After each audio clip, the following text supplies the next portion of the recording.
Assalamualaikum warahmatullahi wabarakatuh. Salam sejahtera bagi kita semua. Selamat malam dosen dan asisten dosen dan teman-teman sekalian. Perkenalkan, nama saya Amandia Syautolaka.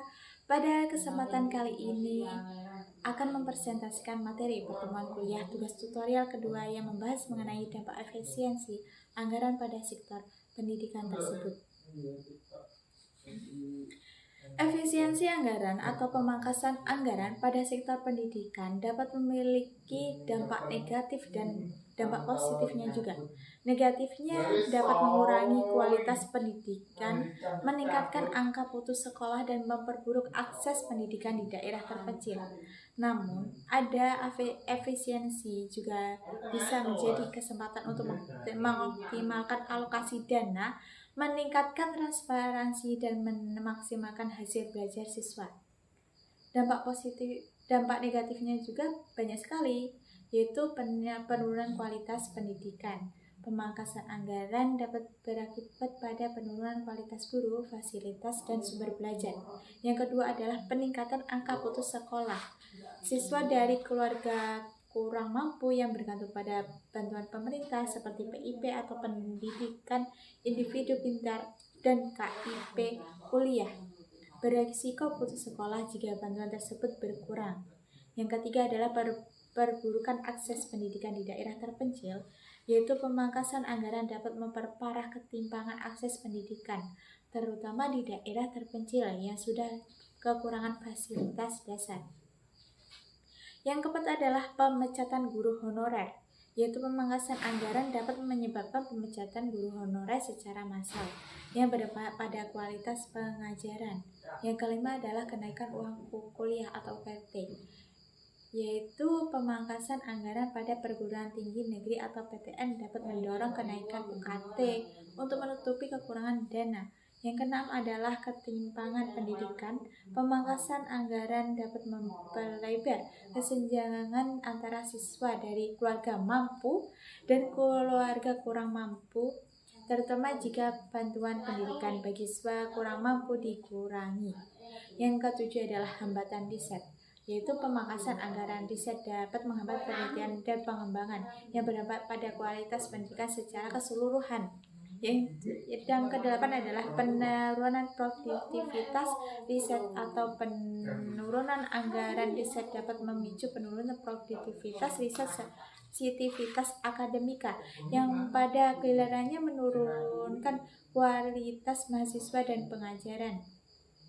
Yang kesembilan adalah penurunan kualitas guru. Efisiensi anggaran dapat berakibat pada penurunan kualitas guru, baik dari segi kompetensi maupun kesejahteraannya juga.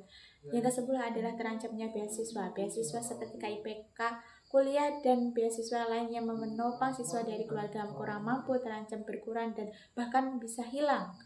Dampak positifnya juga banyak sekali, yaitu optimalisasi alokasi dana. Efisiensi anggaran dapat menjadi kesempatan untuk mengoptimalkan penggunaan anggaran, terutama jika dilakukan dengan kontrol ketat dan transparan.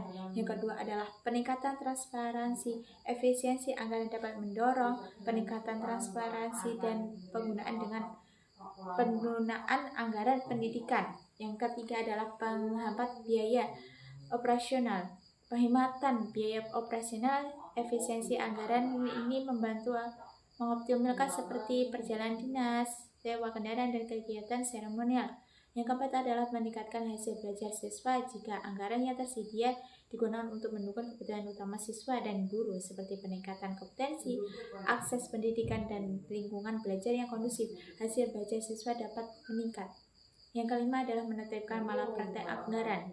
Biasanya efisiensi anggaran dapat menjadi momentum untuk menertibkan penggunaan dana pendidikan yang selama ini dinilai kurang transparan juga kan.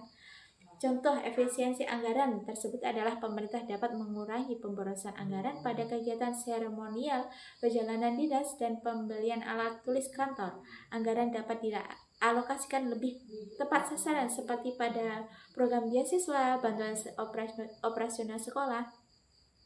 Dan untuk penggunaan teknologi dapat meningkatkan efisiensi dalam pengelolaan sekolah seperti penggunaan e-learning dan sistem manajemen sekolah online. Kesimpulan dari presentasi saya adalah efisiensi anggaran pada sektor pendidikan memiliki potensi dampak positif dan dampak negatifnya. Penting untuk melakukan efisiensi anggaran dengan hati-hati dan memastikan bahwa anggaran yang tersedia digunakan untuk mendukung kebutuhan utama siswa dan guru, serta meningkatkan kualitas pendidikan secara keseluruhan.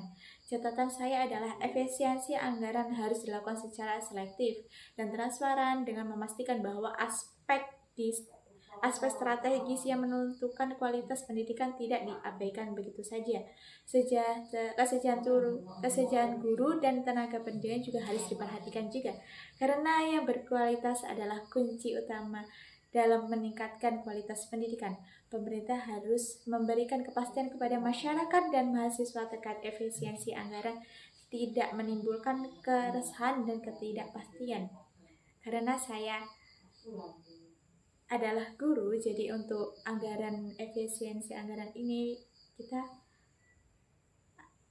ya begitu. Sekian dari presentasi saya. Terima kasih. Wassalamualaikum warahmatullahi wabarakatuh.